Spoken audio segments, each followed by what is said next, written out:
ঔরঙ্গাবাদে day 2। আজকে এখন আমরা যাচ্ছি বাবার দর্শনে, বাবা কৃষ্ণেশ্বরের দর্শনে যাচ্ছি। এখন বাজে 5:35। আমরা তাড়াতাড়ি চলে যাই, কারণ তাড়াতাড়ি তাহলে বাবাকে দর্শন করতে পারবো, ভিড়টাও হবে না, বাবাকে টাচ করতে পারি যদি, সেই জন্য তাড়াতাড়ি বেরিয়ে পড়েছি আমরা সবাই। ভোরবেলা উঠে 4টের সময় স্নান টান করে আমরা বেরিয়ে পড়েছি। সাথে থাকো, দেখি কতটা তোমাদের সঙ্গে শেয়ার করতে পারি। পুজো দেওয়া হয়ে গেছে, তোমাদের সঙ্গে একটা কথা শেয়ার করি। বাবাকে টাচ করবো এরম তো মনোবাসনা ছিলই, টাচ অনেকেই করতে পারছে, কিন্তু আমার একটা ভালো জিনিস হয়েছে, কোনো এক ভদ্রলোক আমাকে পিছন থেকে এমন ধাক্কা মেরেছে, আমি পুরো বাবার কোলের মধ্যে উঠে পড়েছি। মানে বাবার মাথার সঙ্গে মাথা ঠেকিয়ে কোলের মধ্যে পড়েই রয়েছি, এবং তারপরে পিছন থেকে এত ভিড় যে আমাকে আর উঠতে দিচ্ছে না।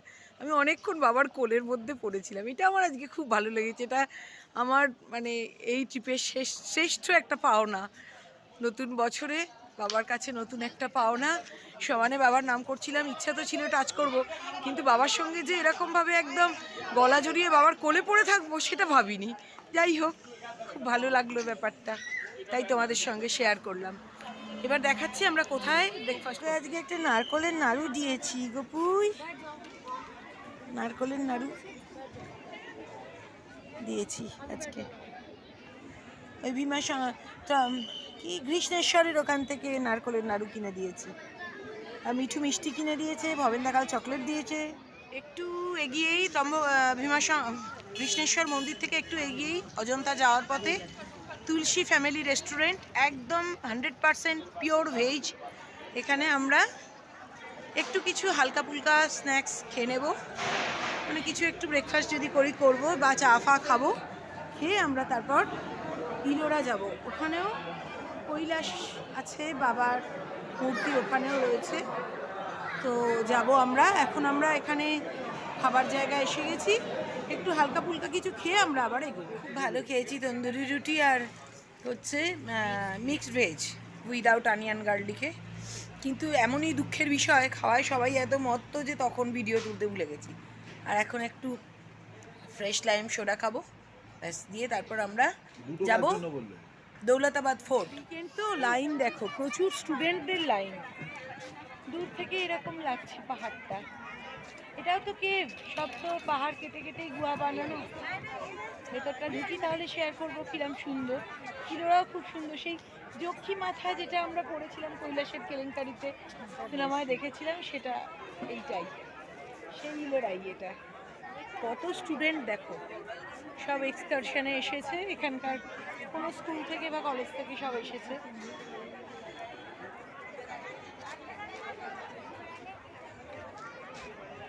বৌদি দেখো,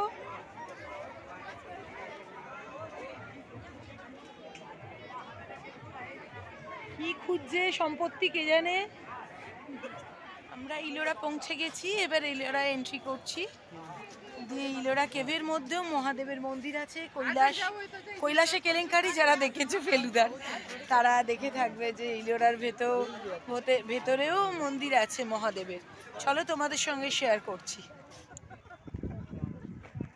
ভিউটা একবার দেখো।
এই সৌন্দর্য এক্সপ্লেন করার মতো যোগ্যতা আমাদের কারোরই নেই, সেই জন্য তোমরা শুধু দেখে যাও। এই কারুকার্য এক্সপ্লেন করার ক্ষমতা আমাদের কারোরই নেই।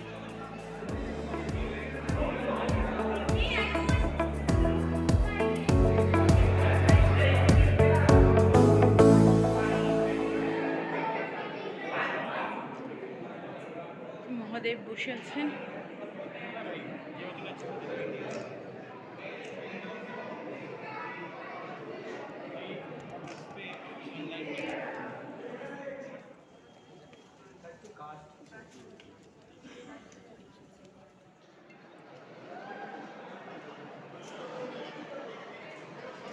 সিংহর সঙ্গে হাতির মারামারি।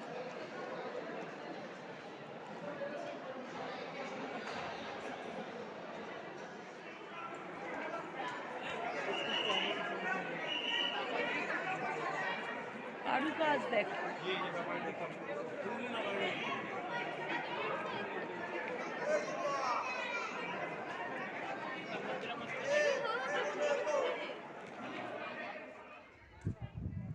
এটা মন্দিরের এন্ট্রান্স, আমরা ভেতরে ঢুকে গেছি। এবার হচ্ছে বাবাকে দর্শন করব, একটু হনুমান চালিসা পাঠ করব, করে তারপর আমরা যাব দৌলতাবাদ ফোর্ট।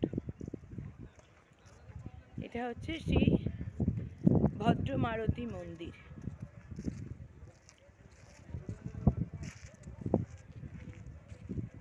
জয় বজরংবলী।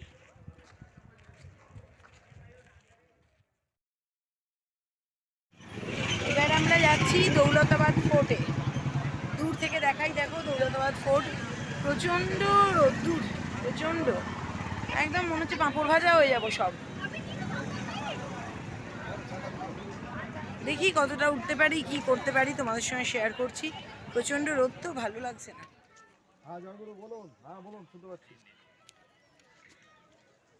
যাওয়ার সময় রাজগীর গেছেন না?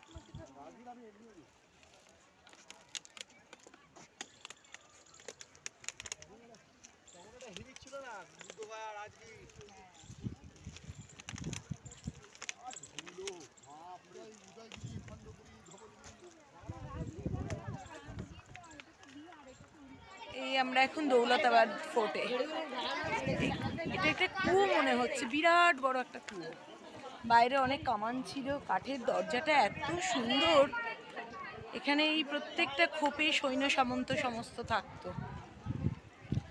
এই তোমরা হিস্ট্রিতে অনেকেই জানো যে দৌলতাবাদ ফোর্ট আক্রমণ করার জন্য ঔরঙ্গজেব কত চেষ্টা করেছিল, কতবার দৌলতাবাদ ফোর্টকে নিজের আয়ত্তে নেওয়ার জন্য ঔরঙ্গজেব চেষ্টা করেছে, কিন্তু পারেনি। আমাদের ভারতবর্ষে এত সম্পত্তি রয়েছে, সত্যি দেখলে চোখ জুড়িয়ে যায়। তখনকার দিনের ইঞ্জিনিয়াররা, তাদের থিঙ্কিং লেভেল সত্যি এখনকার ছেলেমেয়েরা বোধহয় ভাবতেও পারে না এই ধরনের চিন্তা ভাবনা।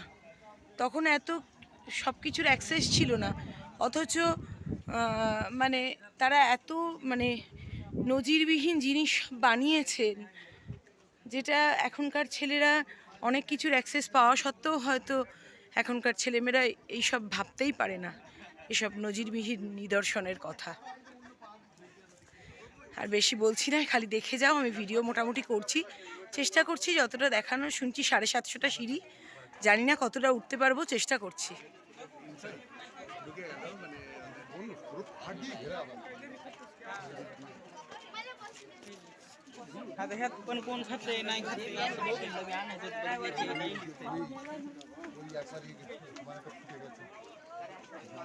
দরজাতেও দেখো বল্লমের মতো সব লাগানো।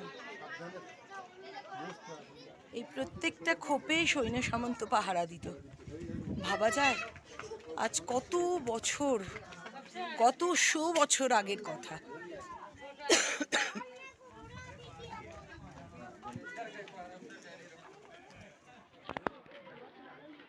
টাওয়ার দেখো,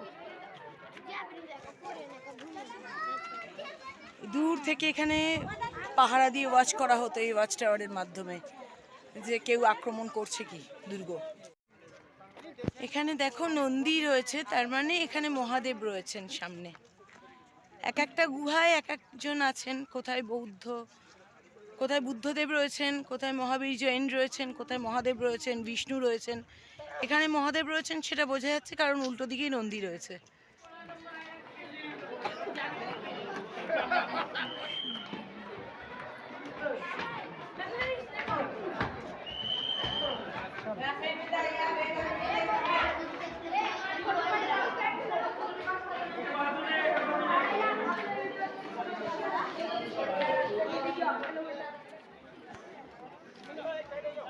इधर से लेंगे दादा। সেই পাথরের মূর্তিগুলো সব চুরি হয়ে যাচ্ছে, সেটা তো কদিন আগে দেখলাম। টোটো করে টোটা না টোটাই তো তাই না?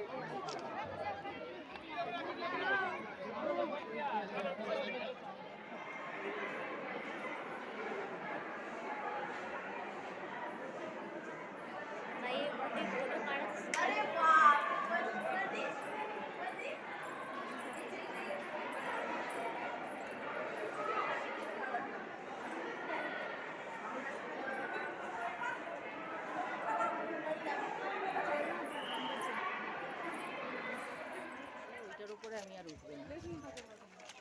ওটা তো ওয়াচটা। ছবি তোলো না। এখানে ছবিটা ভালো আসবে, নিচে চলো, কিছু আছে নিশ্চয়ই।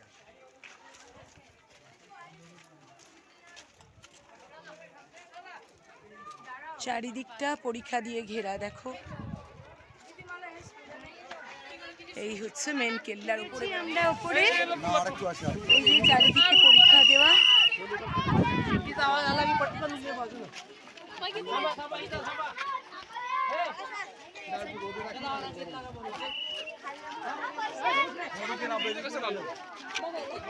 চিন্তা ভাবনা কি লেভেলের।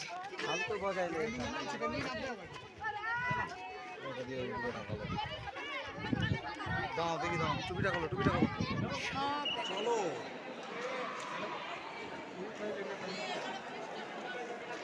সব হারিয়ে যাবে, চলো।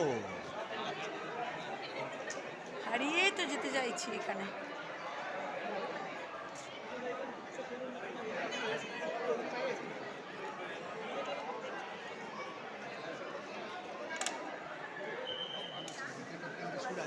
সুদের তলায় তাকে জড়িয়ে এখানে দেখো ওই যে মা দুর্গার, মা জগদ্ধাত্রীর এটা দেখা যাচ্ছে, মানে ওই যে হাতিকে যে অসুর হিসেবে বধ করছে সিংহ, সেইটা এইটাই আছে। এইটা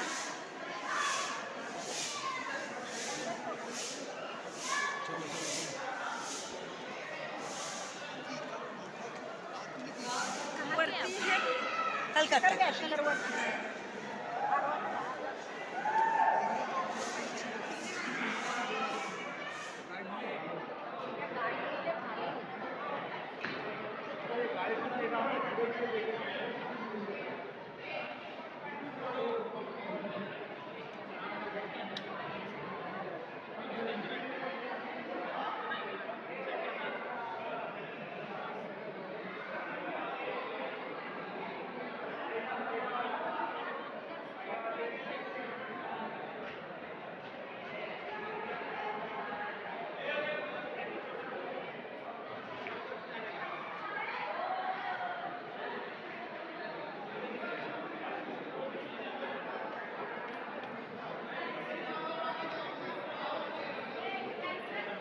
পৈঠানি শাড়ি বোনা হচ্ছে, দেখো যেরকম আঁকা রয়েছে সেই আঁকার মধ্যে কিভাবে সিল্ক সুতোগুলো ভরে ভরে পৈঠানি শাড়ি ওনারা বুনছেন। আমরা পৈঠানি শাড়ির কারখানায় এসেছি দেখতে।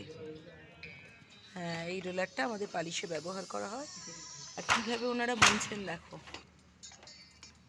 এই যে ডিজাইন করা রয়েছে এই ডিজাইনগুলোর মধ্যে ওনারা সুতো ভরে ভরে শাড়িটা বুনছেন, ওই জন্য শাড়িগুলোর এত দাম। এবং সুতো হচ্ছে একদম 100% সিল্ক সুতো। এই যে এখানে বানানো হচ্ছে অসাধারণ একটা কালার, রানি আর ইয়েলো কম্বিনেশন। এখানে সব সিল্ক সুতোগুলো জড়িয়ে রাখা হয়েছে। আমরা পৈঠানি সিল্কের কারখানায় এসেছি। এই যে সব হ্যান্ডলুম কিন্তু।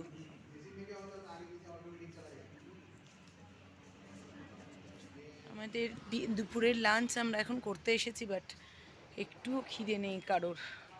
সুজয়েরা খেলে কিছু খাবে, আমি হয়তো একটুখানি ওই ওদের থেকে আমরা একটুখানি চেখে দেখব, কারণ কারোর আর পেটে জায়গা নেই। রেস্টুরেন্টটা খুব সুন্দর, হোটেলটাও সুন্দর, রেস্টুরেন্টটা খুব সুন্দর, বসার জায়গাটা খুব সুন্দর।